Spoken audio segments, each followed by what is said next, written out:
ओम शांति। आज 3 तारीख है, सोमवार का दिन है। तो आज लौकिक और अलौकिक के अंदर प्यारा दिन, प्यारा त्यौहार रक्षाबंधन है। भाई और बहन के रक्षण करने के संकल्प का प्रतीक रक्षाबंधन है। तो इस संबंध में मन, वचन, कर्म की पवित्रता समाई हुई है। ये पवित्र संबंध है। तो इस त्योहार के महत्व के द्वारा विकार रूपी विष को सहज नष्ट कर सकते हैं। इसकी स्मृति के द्वारा मन के अंदर जो विकार अवगुण है वो सब नष्ट कर सकते हैं। इसलिए इस पर्व को विष तोड़क पर्व भी कहते हैं। अपना जीवन निर्विकारी, पवित्र, श्रेष्ठ और शुद्ध होता है, जिस द्वारा पुण्य का खाता जमा होता है। इसलिए इसको पुण्य प्रदायक पर्व भी कहते हैं। तो रक्षाबंधन 2 शब्दों से जुड़ा हुआ है, एक रक्षा और दूसरा बंधन। तो रक्षाबंधन का सच्चा अर्थ है आत्मा की बुरी आदतें अवगुणों से उसका रक्षण करना। तो आज वैसे भी बंधन किसी को अच्छा नहीं लगता है, क्योंकि लेकिन रक्षाबंधन को कोई नहीं बोलते नहीं, क्योंकि रक्षाबंधन पवित्रता का, स्नेह का, श्रेष्ठता का बंधन है। ये बहन और भाई का पवित्र संबंध या पवित्र नाते का बंधन है। तो आज की तमोप्रधान दुनिया में वैसे तो कोई भी मनुष्य न अपना न दूसरों का विकारों से रक्षण नहीं कर सकते हैं। एक परमात्मा ही है जो सभी का रक्षण कर सकता है। इसलिए हिंदी में एक कहावत भी है कि कहते हैं, जिसको राखे साया मार सके ना कोई, बाल बाका कर सके चाहे जग बैरी हो। तो पवित्रता के सागर परमात्मा सर्व मनुष्य आत्माओं को आत्मिक स्मृति का तिलक देते हैं।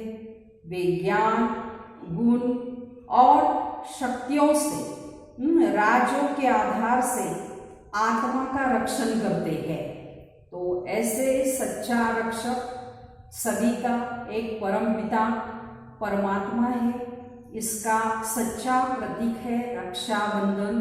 तो ऐसे इस प्यारे त्योहार की सभी को हमारे तरफ से बहुत बहुत बधाई हो, बधाई हो, बधाई हो।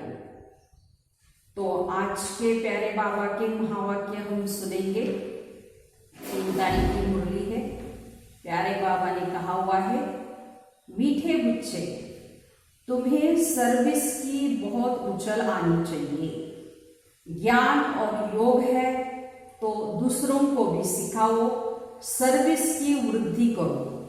प्रश्न है, सर्विस में उछल न आने का कारण क्या और किस विघ्न के कारण उछल नहीं आती? उत्तर है, सबसे बड़ा विघ्न है क्रिमिनल आय। तो यह बीमारी सर्विस में उछलने नहीं देती। ये बहुत कड़ी बीमारी है। बाबा कहते अगर क्रिमिनल आय ठंडी नहीं हुई है, गृहस्थ व्यवहार में दोनों पहिए ठीक नहीं चलते हैं, तो गृहस्थी बोझ हो जाता है। तो फिर हल्के हो सर्विस में वो उछल नहीं सकते हैं। ऐसे बाबा ने कहा, सबसे धोखा देने वाली आंखें हैं, क्रिमिनल आय होगी, विकारी दृष्टि होगी, पाव कहते हैं, तो सर्विस में वो उछल नहीं सकेंगे। गीत है आज का, जाग सजनिया जाग। ओम शांति। मीठे मीठे बच्चों ने ये गीत सुना। ऐसे ऐसे 2-4 अच्छे गीत है, वो सभी के पास होने चाहिए या टेप में भरने चाहिए। तो अब ये तो गीत मनुष्यों का बनाया हुआ कहेंगे, ड्रामानुसार टच किया हुआ है, जो फिर बच्चों को काम में आ जाता है। ऐसे ऐसे गीत बच्चों को सुनने से नशा चढ़ता है, उमंग उत्साह आता है। तो बच्चों को तो नशा चढ़ा रहना चाहिए कि अभी हम नई राजाई स्थापन कर रहे हैं, तो रावण से ले रहे हैं। जैसे कोई लड़ते हैं तो ख्याल रहता है ना कि इनकी राजाई हम कर लेंगे, इनका गांव हम अपने हाथ करें। तो अब वो सब हद के लिए लड़ते हैं। तुम बच्चों की लड़ाई है माया से, जिसका सिवाय तुम ब्राह्मणों के और कोई को भी पता नहीं है। तो तुम जानते हो इसको, हमको इस विश्व पर गुप्त रीति राज्य स्थापन करना है, तो अथवा बाप से वर्षा लेना है। इसको वास्तव में लड़ाई नहीं कहेंगे। ड्रामानुसार तुम जो सतो प्रधान थे तो तमो प्रधान बने हो, फिर सतो प्रधान तुमको बनना है। तो तुम अपने जन्मों को नहीं जानते थे, बाप ने तुमको समझाया हुआ है। तो और जो भी धर्म है उनको ये नॉलेज मिलने की नहीं है, तो बाबा तुम बच्चों को बैठ ये सारी बातें समझाते हैं। तो गाया भी जाता है ना, धर्म में ही ताकत है। कहते हैं रिलीजन इज अ माइट। तो भारतवासियों को ये पता नहीं कि हमारा धर्म क्या है। तो तुमको बाप द्वारा पता पड़ा है कि हमारा आदि सनातन देवी देवता धर्म है। तो बाप आकर तुमको फिर से इस धर्म में ट्रांसफर करते हैं। तो तुम जानते हो हमारा धर्म कितना सुख देने वाला है। तो तुमको कोई से लड़ाई आदि नहीं करनी है, तुमको तो अपने स्वधर्म में टिकना है और बाप को याद करना है। इसमें टाइम लगता है, ऐसे नहीं कि सिर्फ कहने से टिक जाते हैं। तो अंदर में यह स्मृति रहनी चाहिए कि मैं आत्मा शांत स्वरूप हूँ।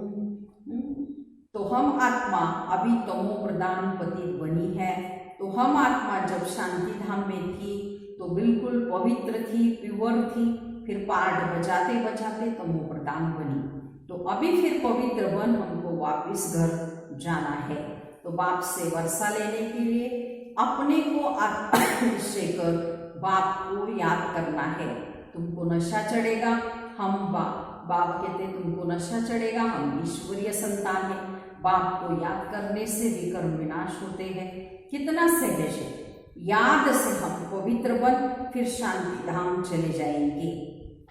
दुनिया इस शांति धाम सुख धाम को जानती नहीं, न कोई ये बातें शास्त्रों में है। ज्ञान का सागर है ही एक बाप, एक गीता जिसमें सिर्फ नाम बदल दिया है। सर्व का सद्गति के दाता, ज्ञान का सागर उस परमपिता परमात्मा को कहा जाता है। और कोई मनुष्य ज्ञानवान नहीं हो सकते। जब वो ज्ञान दे तब तुम ज्ञानवान बनो। अभी सब भक्तिवान थे, तुम भी थे, अभी फिर ज्ञानवान बन जाते हो बाप के द्वारा। नंबरवार पुरुषार्थ अनुसार कोई में है कोई में नहीं। तो क्या कहेंगे, उस हिसाब से ऊंच पद पा न सके। बाबा सर्विस के लिए कितने उछलते, बच्चों को भी वो ताकत आई नहीं कहते। जिसको अच्छी रीति किसी को समझाए तो ऐसी ऐसी युक्ति रचे। भल बच्चे मेहनत कर कॉन्फ्रेंस आदि कर रहे हैं, गोपों में कुछ ताकत है, उनको ख्याल रहता है कि संगठन को जिसमें युक्तियाँ निकाले। तो सर्विस वृद्धि को कैसे पाए, माथा मार रहे हैं। नाम बल शक्ति सेना है, परंतु पढ़ी लिखी नहीं है। कोई फिर अनपढ़ भी पढ़े लिखे को अच्छी पढ़ाती है। तो बाबा ने समझाया है कि बच्चे क्रिमिनल आए बहुत नुकसान करती है, ये बड़ी कड़ी बीमारी है, इसलिए उछलते नहीं। तो बाबा पूछते हैं तुम युगल दोनों पहिए ठीक चल रहे हो, उस तरफ कितनी बड़ी बड़ी सेनाएं हैं, स्त्रियों का भी झुंड है, पढ़े लिखे हैं, तो उन्हों को भी मदद मिलती है। तो तुम तो वो गुप्त बाबा कहते हैं, कोई भी नहीं जानते कि ये ब्रह्मा कुमार कुमारियां क्या करते हैं। तो तुम्हारे में भी नंबरवार है, गृहस्थ व्यवहार का बोझ सिर पर रहने से झुके हुए हैं कई, तो ब्रह्मा कुमार कुमारी कहलाते हैं। परंतु क्रिमिनल आय ठंडी नहीं होती, दोनों पहिए एक जैसे वो बड़ा मुश्किल है, बाबा कहते हैं। तो बाबा बच्चों को सर्विस उठाने के लिए समझाते हैं। कोई धनवान है तो भी उछलते नहीं, धन के भूखे हैं। बच्चा नहीं होगा तो भी गोद में ले लेते हैं, उछल नहीं आती कि बाबा हम बैठे हैं, ये बड़ा मकान लेकर देते हैं, ऐसे उछलते हैं बाबा कहते सर्विस में। बाबा की नजर दिल्ली पर विशेष है, क्योंकि बाबा कहते दिल्ली कैपिटल हेड ऑफिस है ना। तो बाबा की नजर, बाबा कहते राजधानी दिल्ली पर है। तो बाबा कहते दिल्ली में विशेष सेवा का घेराव डालो, कोई को समझाने के लिए अंदर घुसना चाहिए। तो गाया भी हुआ है, पांडवों को कौरवों से 3 पैर पृथ्वी के भी नहीं मिलते थे, या कौरव अक्षर तो गीता का है। तो भगवान ने आकर राजयोग सिखाया, उसका नाम गीता रखा है, परंतु गीता के भगवान को भूल गए हैं। इसलिए बाबा घड़ी घड़ी कहते हैं मुख्य इस पॉइंट को उठाना है। आगे बाबा कहते थे कि बनारस के विद्युत मंडली वालों को जाकर समझाओ। बाबा युक्तियां बताते रहते हैं, फिर अच्छी रीति कोशिश करनी है। बाबा बार बार समझाते हैं, नंबर 1 दिल्ली में युक्ति रचो, संगठन में भी ये विचार करो, मूल बात की बड़ा मेला आदि दिल्ली में कैसे करें। तो वो लोग तो दिल्ली में बहुत ही भूख हड़ताल आदि करते हैं, तो तुम तो ऐसा कोई काम नहीं करते हो, तो लड़ना झगड़ना कुछ भी नहीं है, तुम तो सिर्फ सोए हुए को जगाते हो।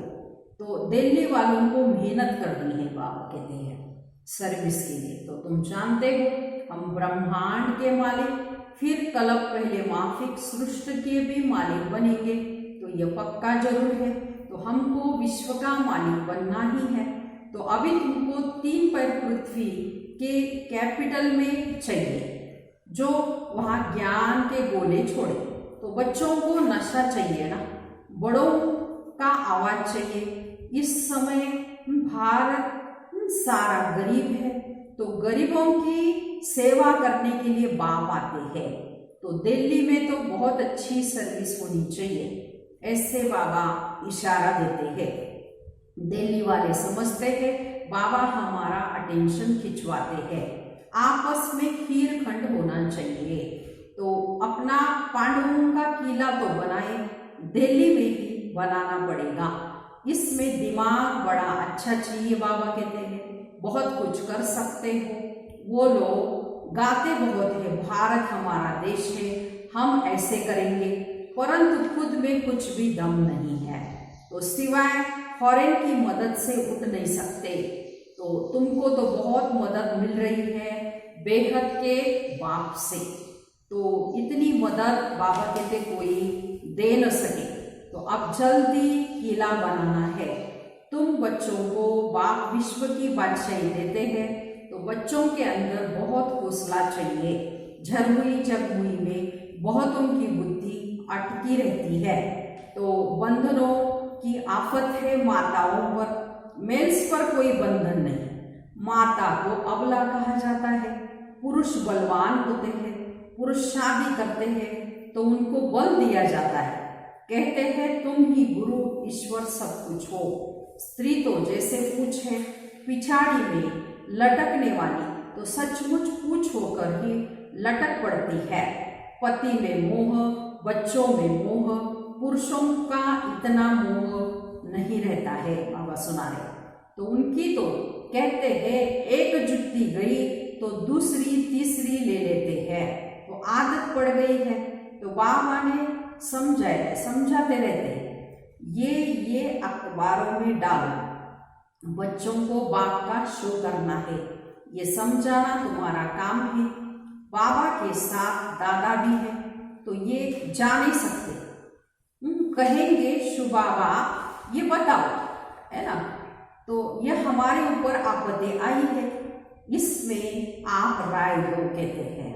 तो ऐसी ऐसी बातें पूछते हैं। तो बाप तो आए हो पतितों को पावन बनाने। तो बाबा कहते तुम बच्चों को सब नॉलेज मिलती है, कोशिश कर आपस में मिलकर राय करो। तुम बच्चों को अभी विहंग मार्ग की सेवा का तमाशा दिखाना चाहिए। चीटी मार्ग की सर्विस तो चलती आ रही है, बड़े धूमधाम से सर्विस करके दिखानी। चीटी माना छोटे मार्ग से तो सेवा चल रही है, लेकिन ऐसा तमाशा दिखाओ जो बहुतों का कल्याण हो जाए। तो बाबा ने यह कल पहले भी समझाया था, अब भी समझाते हैं। तो बहुतों की बुद्धि कहाँ न कहाँ फंसी हुई है, उमंग ने झट देह अभिमान आ जाता है। बाबा कहते हैं देह अभिमान ने ही सत्यानाश की है। अब बाबा बाप सत्या ऊंच कर देगी सहज बातें उनको बताते हैं। बाप को याद करो तो शक्ति आए, नहीं तो शक्ति आती नहीं। बल सेंटर संभालते हैं परंतु नशा नहीं, क्योंकि देह अभिमान बहुत है। तो देही अभिमानी बने तो नशा चढ़े। हम किस बाप के बच्चे हैं? तो बाबा कहते जितना तुम देही अभिमानी होंगे उतना तुम्हारे अंदर बल आएगा। आधा कल्प देह अभिमान का नशा है, तो देही अभिमानी बनने में बड़ी मेहनत लगती है। तो ऐसे में बाबा ज्ञान का सागर है, हमने भी ज्ञान बताया, बहुतों को समझाते, परंतु याद का जोर भी चाहिए। बाबा कहते हैं ज्ञान की तलवार है तो याद की यात्रा है, तो दोनों अलग चीजें हैं। ज्ञान में याद की यात्रा का जोहर चाहिए, वो नहीं है तो काट की तलवार हो जाती है। सिख लोग तलवार का कितना मान रखते हैं, वो तो हिंसक थी जिससे लड़ाई की। तो वास्तव में गुरु लोग लड़ाई थोड़ी कर सकते हैं, गुरु तो अहिंसक चाहिए ना, लड़ाई से थोड़ी सदगति होती है। तो तुम्हारा है योग का बल, योग की बात, याद के बल बिगर ज्ञान तलवार किसी की काम नहीं करेगी। क्रिमिनल आय बड़ा नुकसान करने वाली है, आत्मा कानों से सुनती है। तो बाप कहते हैं तुम याद में मस्त रहो, सर्विस बढ़ती जाएगी। कभी कभी कहते बाबा संबंधी सुनते नहीं, तो बाबा कहते याद की यात्रा में बच्चे कच्चे हैं, इसलिए ज्ञान तलवार काम नहीं करती। याद की मेहनत करो, ये गुप्त मेहनत है। बाबा कहते मुरली चलाना तो प्रत्यक्ष है, याद की गुप्त मेहनत है जिससे फिर शक्ति मिलती है, ज्ञान से शक्ति नहीं मिलती। तुम पतित से पावन बाबा कहते याद के द्वारा ही बनेंगे। तो याद में बल है। तो बच्चों को कमाई का पुरुषार्थ करना है। बच्चे को याद जब एक रस रहती है, अवस्था अच्छी है तो बहुत खुशी रहती है, और जब याद ठीक नहीं, किसी बात में गुटखा खाते हैं तो खुशी गायब हो जाती है। तो क्या स्टूडेंट को टीचर याद नहीं पड़ता होगा? बाबा कहते हैं यहाँ तो घर में रहते सब कुछ करते, टीचर को याद करना है। इस टीचर से तो तुमको बहुत बहुत ऊंच पद मिलता है। तो गृहस्थ व्यवहार में भी रहना है, टीचर की याद रहे तो बाप और गुरु भी याद जरूर आएगा। तो कितने प्रकार से बाबा समझाते रहते हैं, परंतु घर में फिर धन दौलत बाल बच्चे आदि देख भूल जाते। समझाते तो बाबा बहुत है, तुमको रूहानी सर्विस करनी है। बाप की याद है ही ऊंचते ऊंच सेवा, बाप की याद है ही ऊंचते ऊंच सेवा।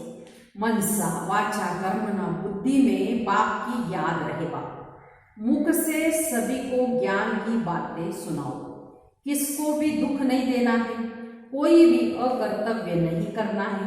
पहली बात अलग न समझने के कारण कुछ भी समझेंगे नहीं। मानो बाप समझ में आएगा तो सब कुछ समझ में आएगा। तो पहले अलग पक्का कराओ, तब आगे बढ़ना चाहिए, बाबा कहते हैं। शिव बाबा राजयोग सिखलाकर बच्चों को विश्व का मालिक बनाते हैं। तो इस छीछी दुनिया में माया का शो बहुत है, कितना फैशन हो गया है। छीछी दुनिया से बच्चों को नफरत आनी चाहिए। एक बाप को याद करने से तुम्हारे विकर्म विनाश होंगे, तुम पवित्र बन जाएंगे। टाइम वेस्ट नहीं करो, अच्छी रीति इन बातों की धारणा करो। माया दुश्मन बहुतों का अकल चट कर देती है। कमांडर गफलत करते हैं तो उनको डिसमिस करते हैं ना, खुद कमांडर को भी लज्जा आती है, फिर रिजाइन भी कर देते हैं। यहाँ भी ऐसे होता है, अच्छे अच्छे कमांडर्स भी हाँ हो जाते हैं। अच्छा, मीठे मीठे सिखिलते बच्चों प्रति माता पिता बाप दादा का याद प्यार और गुड मॉर्निंग।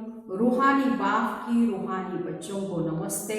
हम रूहानी बच्चों की रूहानी माता पिता बाप दादा को याद प्यार गुड मॉर्निंग और नमस्ते। हम बनेंगे फरिश्ते। वाह बाबा वाह, शुक्रिया बाबा शुक्रिया। धारणा के लिए मुख्य सार, पहली पॉइंट है बाप की याद की गुप्त मेहनत करनी है। याद की मस्ती में रहने से सर्विस स्वतः ही बढ़ती रहेगी।